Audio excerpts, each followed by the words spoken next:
Despite the huge financial burden, given its commitment to welfare of ex-servicemen, the government has taken a decision to implement the OROP. जो सरकार ने one rank one pension का approval जो बोला है वो अच्छा है और हम इसको सेटिस्फाइड हैं कि जो हमारी डिमांड अभी तक इम्प्लीमेंट नहीं हुई थी वो सरकार ने मान ली है. Personnel who voluntarily retire will not be covered under OROP scheme. BRS के बारे में उन्होंने बोला कि जो प्रीमेच्योर रिटायरमेंट देते हैं उनको वन रैंक वन पेंशन लागू नहीं होगा. अगर उनको लागू नहीं है तो ये एक बहुत धक्का है हमारे डिफेंस सर्विसेज को. In future, the pension would be refixed every 5 years.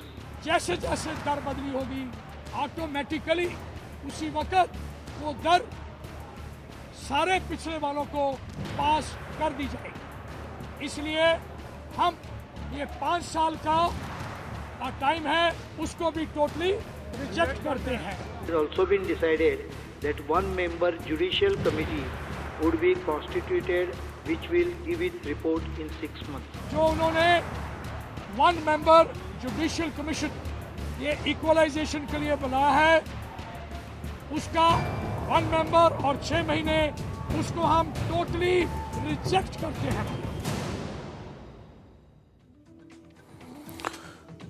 तो ये सारा विवाद जो है ये वन रैंक वन पेंशन का था. OROP जिसे हम कह रहे संक्षिप्त में किसने क्या कहा इस मसले पर वो आपने सुना. सरकार से पहले भी उम्मीद की जा रही थी कि वो इस पर एक फैसला लेगी.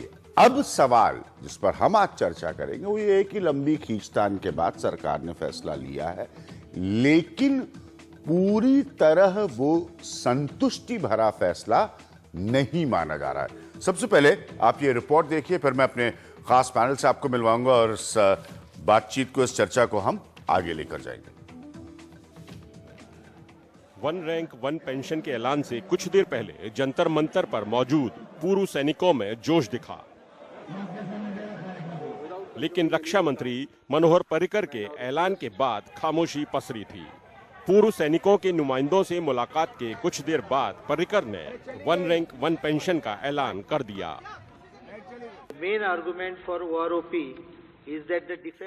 मुख्य तर्क ये था कि सैनिक जल्दी रिटायर हो जाते हैं इसलिए उन्हें रिटायर होने की सामान्य उम्र तक के फायदे नहीं मिलते.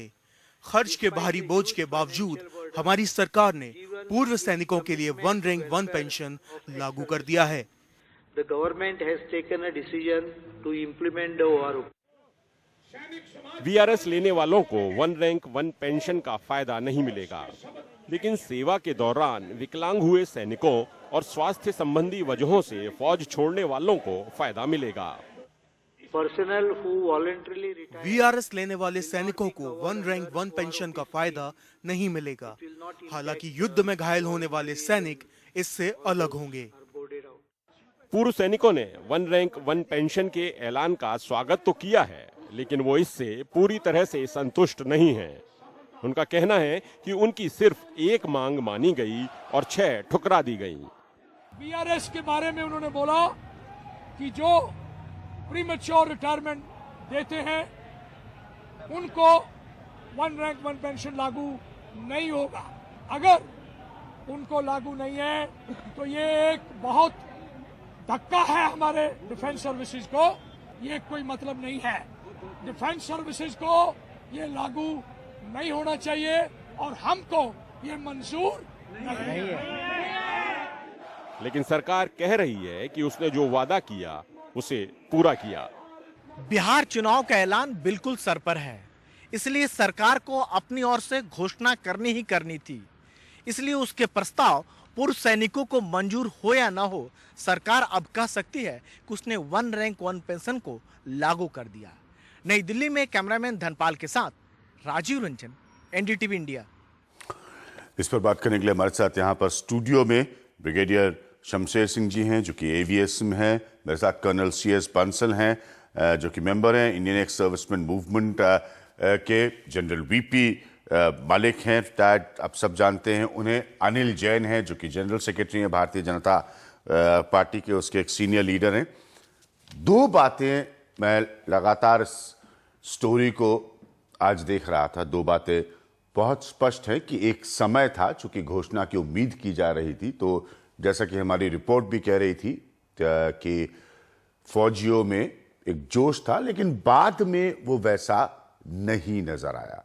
एक बड़ा मुद्दा जो इन सब से निकल कर आया है वो ये है कि जो वीआरएस लेते हैं, वॉलंटरी रिटायरमेंट लेते हैं, उन पर ये 1 रैंक 1 पेंशन नहीं लागू होगा। फौज में ये प्रावधान है और बहुत सारे लोग वीआरएस लेते हैं। तो क्या ये, पहले पॉइंट पर अगर हम आए, क्या ये सबसे बड़ा झटका है, धक्का है? मैं ब्रिगेडियर सिंह आपसे शुरू करूंगा, क्या ये सबसे बड़ा सेटबैक है? आपके प्रश्न का जवाब देने से पहले जी मैं सरकार का बहुत धन्यवाद करना चाहता हूं कि 40 साल के बाद उन्होंने ओआरओपी एक्सेप्ट की। कुछ उसमें कमी है, वो हम अभी इस दौरान, आपके शो के दौरान बात करेंगे, पर यह बड़ा हिस्टोरिक डिसीजन है, बड़ा बोल्ड डिसीजन है। ठीक है। और एक मेजर जो डिसीजन है उसके अंदर उन्होंने एक्सेप्ट किया कि ओआरओपी लागू होगी 1 जुलाई 2014 से, जब से ये सरकार, कब से वो लागू होनी, वो बहुत बड़ा पॉइंट था जब से ये सरकार कमान संभाली है देश की। जहां तक आपके प्रश्न का सवाल है, वीआरएस का ऐसा है कि देखिए, ये नहीं जानते हमारी नेशन में कि हमारे यहाँ बड़ी भारी सुपर सेशन है। एक जनरल साहब हैं 40,000 अफसरों में से, तो देखिए सुपर सेशन कितनी है। हर रैंक पे 25-30% जो ऑफिसर है वो नेक्स्ट रैंक पे नहीं जाते। पहली चीज तो सुपर सेशन है क्योंकि वैकेंसीज कम हैं और इसलिए उनको अगला रैंक नहीं मिलता। लेकिन ये नहीं कि वीआरएस के अंदर एक क्लॉज है कि 20 साल तक आपकी मैंडेटरी पेंशन, मैंडेटरी सर्विस चाहिए, तभी आपको आगे पेंशन मिलेगी अगर आपको सरकार आपका रेजिग्नेशन एक्सेप्ट करती है। तो वीआरएस में ऐसा है कि बहुत लोग जो रैंक नहीं पाते अगला, क्योंकि देखिए जैसे मैंने कहा आपको, तकरीबन मेजर क्वांटम ऑफ ऑफिसर्स जो है वो 53-54 इयर्स में रिटायर होता है। तो वो जब 20 साल के बाद देखता है कि मेरी कोई प्रमोशन का चांस नहीं, तो फिर वो ऑब्वियसली कहता है कि मैं नौकरी छोड़ूं, कहीं और चला जाऊं। लेकिन वीआरएस नहीं है फौज में, वो तो प्री रिटायरमेंट है। ठीक है। दूसरी चीज वो नहीं लोग जो जानते कि ये तो प्रोफेशनल बेसिस पे रिटायरमेंट है, मेडिकल बेसिस पे। हमारे यहाँ बड़े सीवियर मेडिकल टेस्ट हैं हर साल ऑफिसर के, जवान के भी वैसे ही।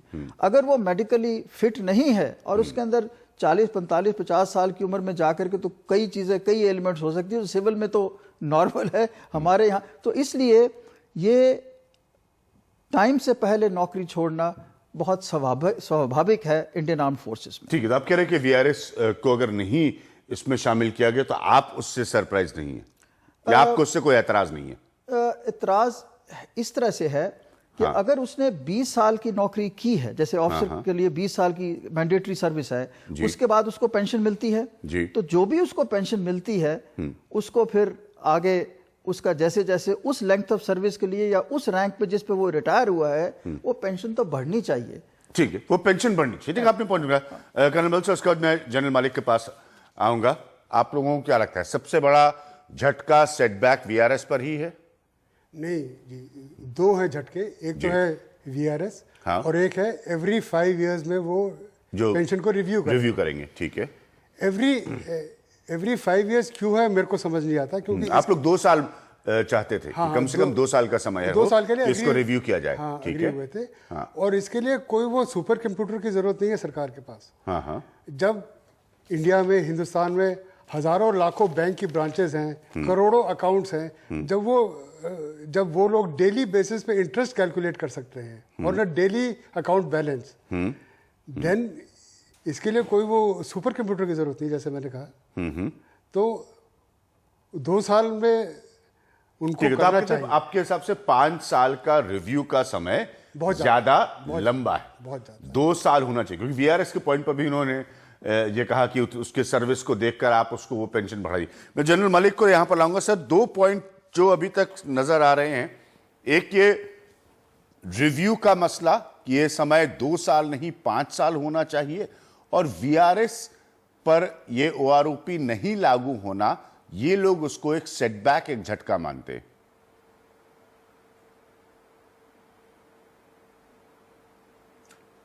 बात सही है। इनफैक्ट मैं समझता हूं कि 3 पॉइंट हैं, 2 जरूरी हैं जो आपने बताए। पहले बात है कि मैं ये वीआरएस का जो शब्द है वो ठीक नहीं समझता हूं। ठीक है। ये कॉर्पोरेट में होता है, लेकिन आर्मी के अंदर या आर्म फोर्सेस के अंदर प्रीमेच्योर रिटायरमेंट होती है। और ये जो चीज है इसको लोग समझ नहीं पा रहे हैं, क्योंकि हम पेंशनर्स को फिर 2 कैटेगरी में डाल देंगे।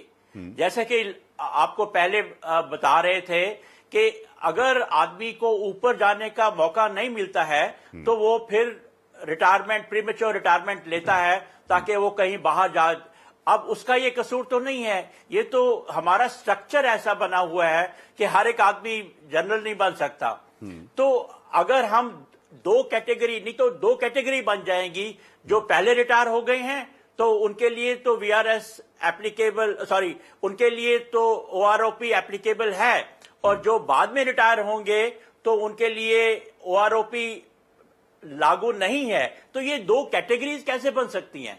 ये तो बिल्कुल ही गलत बात है। और मैं समझता हूं कि जिनको बिल्कुल समझ नहीं है आर्म फोर्सेस के बारे में, उन्होंने ये अपनी तरफ से डाल दिया है, और कभी भी ये बात डिस्कशन में भी नहीं आई पहले। ये मैं देख के हैरान हो गया कि ये नई बात कैसी है। दूसरी बात जो आपने बोली है कि लेवलाइजेशन या इक्वलाइजेशन जो है वो अगर अच्छा होता अगर सरकार कुछ आश्वासन देती, क्योंकि ये मुद्दा कई दिनों से हम डिस्कस कर रहे हैं। तो सरकार ने तो 5 साल का बोल दिया है, लेकिन आफ्टर लिसनिंग टू जो एजिटेशन कर रहे हैं, उनके लीडर्स के साथ में बातचीत करने के बाद में उनको कुछ ये कहना चाहिए था कि ठीक है, हम इसके बारे में भी सोचेंगे। वो लोग 1 साल के बाद में 2 साल के ऊपर आ गए हैं, शायद 2 या 2.5 साल भी मान जाते, लेकिन सरकार ने तो उनको बिल्कुल ही आगे बढ़ने के लिए आश्वासन भी नहीं दिया है। तो ये दूसरा मामला। तीसरा मामला मैं समझता हूं कि ये जो 1 मैन कमीशन है वो गलत बात है, क्योंकि 1 मैन कमीशन की इतनी समझ नहीं आएगी आर्म फोर्सेस के बारे में कि ये क्या क्या इनके मुद्दे होते हैं। अगर उस कमिटी में या उस कमीशन में ये लोग रिप्रेजेंटेटिव ले लेते, आर्मी, नेवी, एयरफोर्स के, और ब्यूरोक्रेट्स भी होते और अकाउंट वाले भी होते, तो वो अच्छा होता और उसको फैसला लेने में भी आसानी होती। पर एक आदमी, कोई भी जज जो है, उसको तो काफी महीने लगेंगे इस मुद्दे को समझने के लिए। तो इसलिए मैं समझता हूं कि कमीशन और या कमेटी जो भी बनाए उसके बीच में इनके भी मेंबर होने चाहिए। ठीक है, ये 3 जनरल मलिक ने बहुत स्पष्ट पॉइंट रखे हैं। उन्होंने कहा है कि जो आकलन कर रहे हैं वो वीआरएस शब्द से एतराज करते हैं। उनको लगता है ये कॉर्पोरेट की शब्दावली है और फौज में प्रेमेच्योर रिटायरमेंट होता है। दूसरा, उन्होंने बहुत साफ साफ कहा है कि ये 1 मैन कमीशन जो है, ये समझ में नहीं आता क्या उस व्यक्ति को फौज और फौज की संस्कृति की, उनकी मुश्किलों की समझ होगी। इसमें कोई ना कोई फौज का रिप्रेजेंटेटिव होना चाहिए। दूसरा ये कि रिव्यू पर सरकार को आगे कोई विंडो देना चाहिए था, कोई और बातचीत 5 साल तय करने के बजाय कोई और रास्ता होता था कि आपस में आगे नेगोशिएट करके, कर्नल बंसल मैं सही कह रहा हूं कि आगे नेगोशिएट करके ये समय 2 या 2.5 साल तय हो। अनिल जैन हमारे साथ मौजूद है, मैं इनको जानकार लोगों में गिनता हूं भारतीय जनता पार्टी के। अनिल जी, आप पॉइंट बाय पॉइंट रिस्पॉन्ड करना चाहेंगे? बिल्कुल बिल्कुल। अभिज्ञान जी, पहले तो जैसे ब्रिगेडियर सिंह साहब ने कहा, सबसे पहले तो इस जो ओआरओपी की जो आत्मा है और उस जो इसकी जिस्ट है उसको समझते हुए सबसे पहले तो 42 साल में इस समस्या को इस सरकार ने समझा और प्रधानमंत्री ने जो वायदा किया वो वायदा पूरा किया। प्रधानमंत्री ने जो 15 अगस्त को वायदा किया वो वायदा पूरा किया कि ओआरओपी को लागू करवाया। एक बात तो प्रधानमंत्री का और रक्षा मंत्री का इस मामले में खैर मकदम करना चाहिए, वेलकम करना चाहिए। ये समस्या 42 साल से लटकी थी। 42 साल से जो समस्या 73 के बाद जब पेंशन सिविलियन के बराबर कर दी गई थी, 75% से हटाकर 50% की कांग्रेस गवर्नमेंट ने, तब से ये मामला चल रहा है। पिछली बार जब इस बात को प्रेशर बढ़ा और ये रेवाड़ी की रैली जिसमें नरेंद्र मोदी गए थे और वो एक्स सर्विसमैन की रैली थी, मैं उसका ऑर्गेनाइजर था।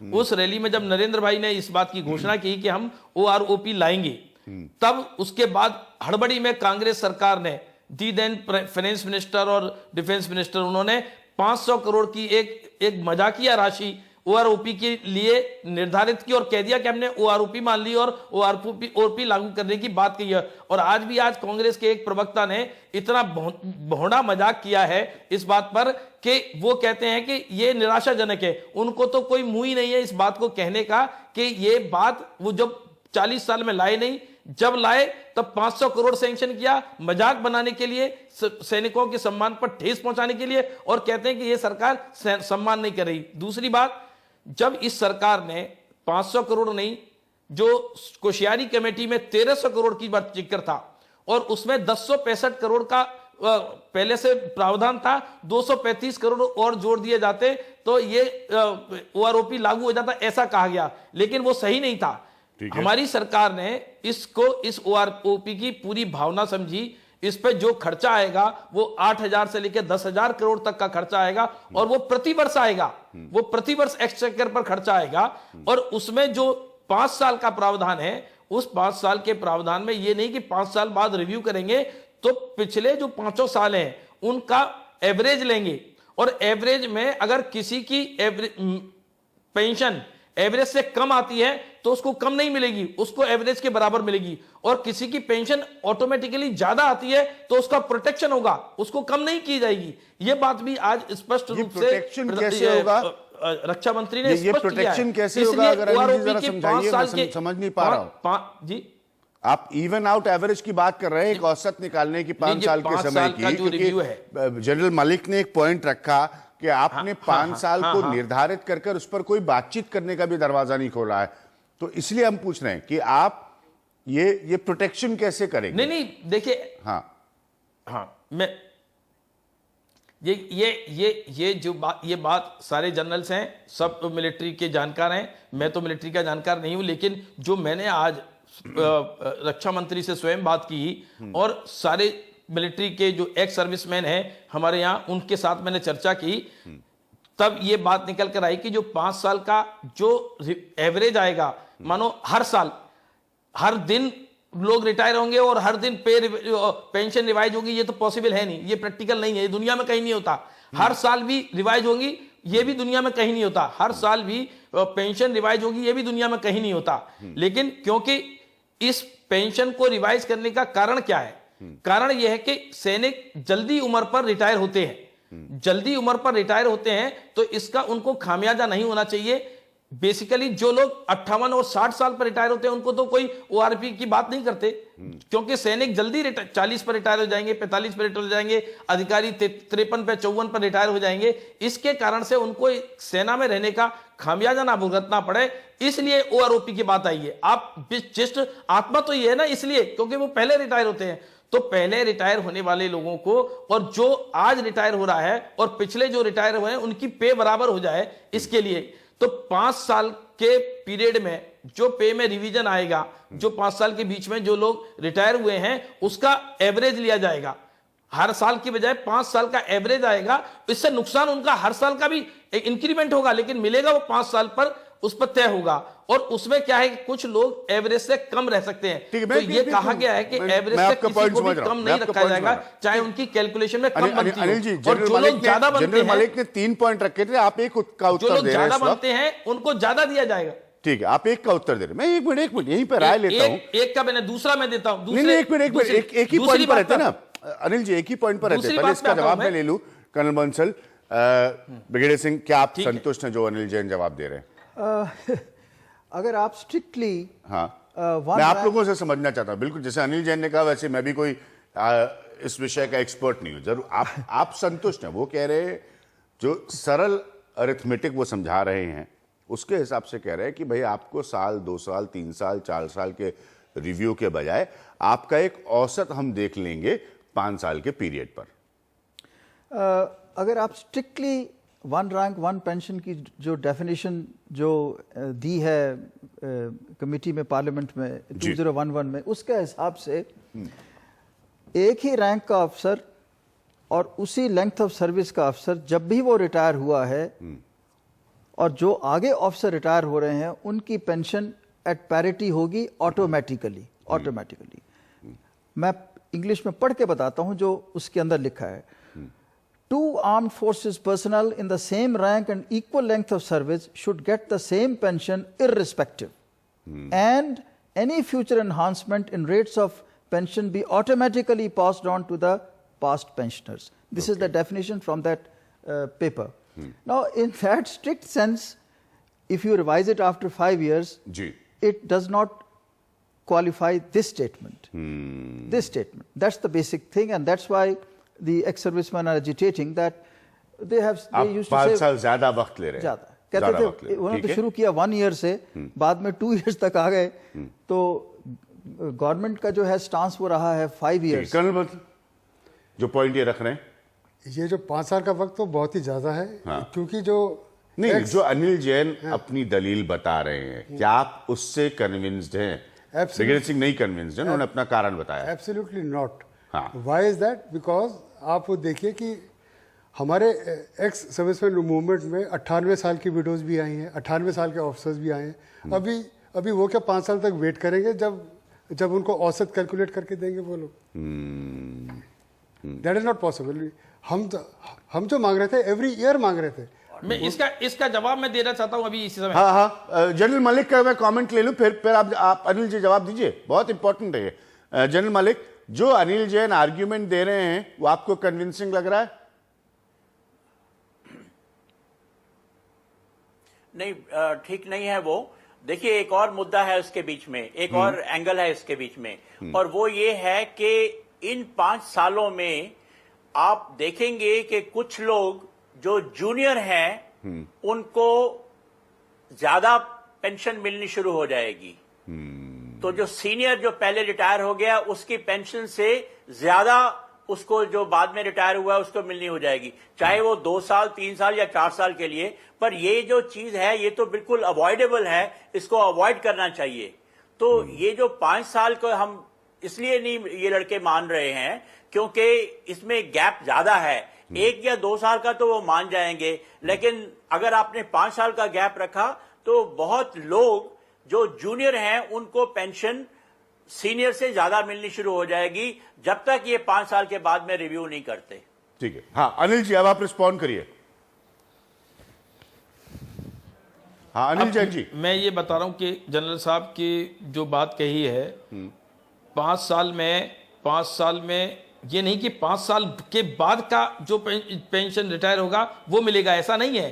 5 साल के भीतर जो लोग रिटायर होते जाएंगे, 5 साल के भीतर जो पेंशन का एनहेंसमेंट होगा उसका एवरेज लेंगे। उस एवरेज में हर साल जो मानो कल आज 2014 है, 2015 में जो रिटायर होंगे उनकी जो एवरेज है 16 में होंगे। इंक्रीमेंट तो उनका भी हो गया। जो इंक्रीमेंट 15 का हुआ है वो जो 16 का हुआ है जिसको पेंशन मिल रही है वो अगर 20 तक जाएगा तो इसका एवरेज लेंगे। इसका मतलब ये नहीं है कि 5 साल के बाद मिल रहा है उनको, हर साल का उनका उसमें इजाफा हो रहा है। वो रिव्यू 5 इयर्स में हो रहा है, एवरेज में वो आएगा, थोड़ा बहुत अंतर जरूर पड़ेगा, लेकिन जो ये इस तरह की कह रहे हैं कि 5 साल के बाद वो आएगा, वैसा नहीं है। ये स्थिति को समझिए। 5 साल का एवरेज लेने का मतलब ये नहीं कि 5 साल के बाद वाले जो पेंशन आई उसको देंगे। कि इससे जो जूनियर है उसकी पेंशन बढ़ेगी, लेकिन जो उस कंपैरेटिव एनालिसिस में तुलनात्मक हिसाब से सीनियर है या वैसे भी सीनियर है उनकी कम हो जाएगी। ये जनरल मलिक का पॉइंट है। अनिल जैन, देखिए रैंक और ड्यूरेशन इसमें ली है, रैंक और ड्यूरेशन इसमें ली है, जो सेम रैंक और सेम ड्यूरेशन इसमें ली है। जब रैंक एंड ड्यूरेशन ली है तो और उसमें एवरेज में ये जब कहा है कि एवरेज में जिसका कम आएगा उसको कम नहीं होने दिया जाएगा, वो एवरेज के बराबर दिया जाएगा। एवरेज से जिसका ज्यादा आएगा उसको प्रोटेक्शन होगा, उसको कम नहीं किया जाएगा। जो ज्यादा स्वतः ही आ रहा है, अगर किसी का ज्यादा पेंशन बन रही है उसको कम नहीं करेंगे, लेकिन कम बन रही है एवरेज से उसको एवरेज तक देंगे। ये इसमें क्लियर करके इन्होंने दिया है।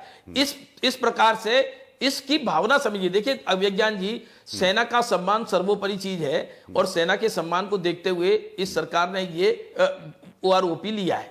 ये केवल फाइनेंशियल मैटर नहीं है, ये केवल पैसे की बात नहीं है, ये भावना की बात है। क्योंकि सेना के लोग जल्दी रिटायर होते हैं, सेना के लोगों को इस बात का खामियाजा ना भुगतना पड़े कि वो देश की रक्षा करते हैं, सुरक्षा करते हैं, जल्दी रिटायर मेडिकल रीजंस की वजह से, फिटनेस की वजह से।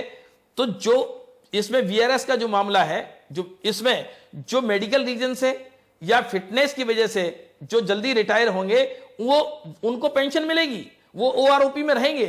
लेकिन जो स्वयं अपनी एप्लीकेशन देकर कि हम रिटायर होना चाहते हैं और हमको वापस किया जाए, जब उनकी इच्छा, मिलिट्री उनको रिटायर नहीं कर रही, वो रिटायर होना चाहते हैं। अगर स्वैच्छिक है, जो चीज स्वैच्छिक है उस पर क्लेम कैसे कर सकते हैं? मैं ले रहा हूं यहां पर एक ब्रेक अनिल जी, एक मिनट, यहां पे एक ब्रेक और अगले हिस्से में नुकसान होता है। अगले हिस्से में हम खास तौर पर VRS की ही बात करेंगे। फिलहाल ये बड़ा साफ है कि पेंशन के 5 साल के रिव्यू के सरकार के फैसले से फौजी खुश नहीं। Clear sir? एब्सोल्युटली ठीक है। जनरल मलिक ने, ब्रिगेडियर सिंह ने, कर्नल बंसल ने कहा वो इस बात से खुश नहीं है कि ये रिव्यू 5 साल में हो। मैं ले रहा हूं यहां पर एक छोटा सा ब्रेक। जब वापस आऊंगा हम बात करेंगे VRS की। अनिल जैन जी जो पॉइंट रख रहे थे वो ये था कि जो अपनी इच्छा से फौज छोड़ रहा है, अफसर या जवान कोई भी, उसको इसमें शामिल नहीं किया जा रहा है। जो अपनी इच्छा से, और कोई और कारण हो किसी के जिसमें कि स्वास्थ्य से जुड़े कारण भी शामिल हैं, उसको शामिल किया जा रहा है। क्या ये पॉइंट इन वरिष्ठ फौजियों को कन्विंस करता है? हम उस पर आएंगे एक छोटे से ब्रेक के बाद।